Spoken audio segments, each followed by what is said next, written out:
श्रवण कुमार की कथा ये बात त्रेता युग की है, जब भगवान राम के जन्म से थोड़े समय पहले श्रवण कुमार नाम का एक लड़का था। श्रवण कुमार के माता पिता अंधे थे, इसलिए उन्होंने बड़ी ही मुश्किलों और कठिनाइयों से लड़ते हुए श्रवण कुमार को पाला था। इसलिए जब श्रवण कुमार लायक हो गए तब वह अपने माता पिता की सेवा करने लगे। अधिक पढ़े। एक बार श्रवण कुमार के माता पिता ने इच्छा जताई कि वे तीर्थ धाम की यात्रा करना चाहते हैं। तब श्रवण बांस की दो बड़ी बड़ी टोकरियां लेकर आए और उन्हें बीच में एक मजबूत लकड़ी से बांध दिया। इस तरह वह एक तराजू की तरह बन गया, जिसमें उन्होंने एक टोकरी में अपनी माता को बिठाया था तो दूसरी टोकरी में अपने पिता को बिठाया और लकड़ी के बीच में अपना कंधा लगाकर उठा लिया और अपने माता पिता को तीर्थ धाम की यात्रा पर लेकर चले गए। जब लोगों ने ये देखा कि एक पुत्र अपने अंधे माता पिता की किस तरह सेवा कर रहा है, तो उनका नाम मात्र पितृ भक्त श्रवण के रूप में प्रख्यात हुआ। श्रवण हर रोज काम करने के लिए घर से निकल जाते थे। इसके बाद वह जंगल से लकड़ियां काटने के लिए जाते और अपना चूल्हा जलाने के लिए लकड़ियां जंगल से बटोर कर लाते। उसके बाद चूल्हा जलाने के बाद वह अपने माता पिता के लिए खाना बनाते। श्रवण इतनी मेहनत करते देख उनके माता पिता हमेशा ये सोचते थे कि वह कब इस उलझन से मुक्त हो पाएंगे।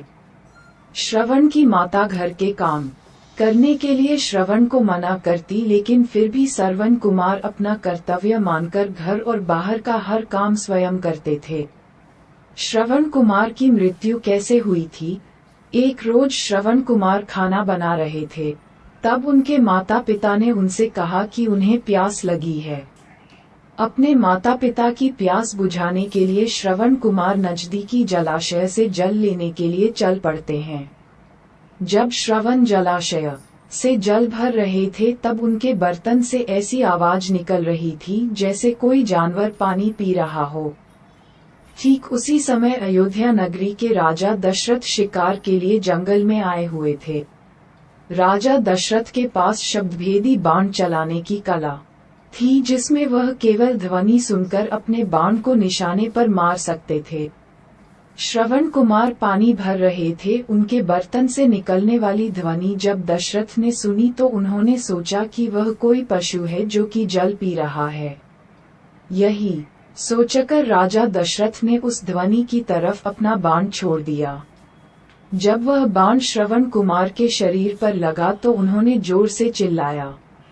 श्रवण कुमार के चिल्लाने की आवाज सुनकर राजा दशरथ को आभास हुआ कि उन्होंने किसी मनुष्य पर बाण चला दिया है। अपने घोड़े से उतरकर राजा दशरथ तुरंत उस जगह पर पहुंचते हैं जहां पर श्रवण घायल अवस्था में पड़े थे। राजा दशरथ को अपने किए पर ग्लानि महसूस होती है और वह मन ही मन बहुत दुखी होते हैं और श्रवण कुमार से क्षमा मांगने लगते हैं। श्रवण कुमार उन्हें धीरज बंधाते हुए कहता है कि महात्मा, आप जो भी हो, मेरा केवल इतना काम कर दीजिए। मेरे माता पिता अंधे हैं तथा वह नजदीकी कुटिया में मेरी प्रतीक्षा कर रहे होंगे।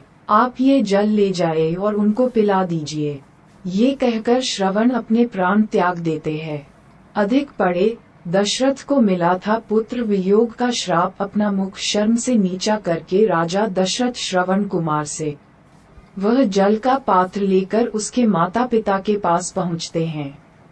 वहां पहुंचकर जब राजा दशरथ उन्हें जल पीने के लिए कहते हैं तब वह दोनों उनसे पूछते हैं कि उनका बेटा श्रवण कहाँ है।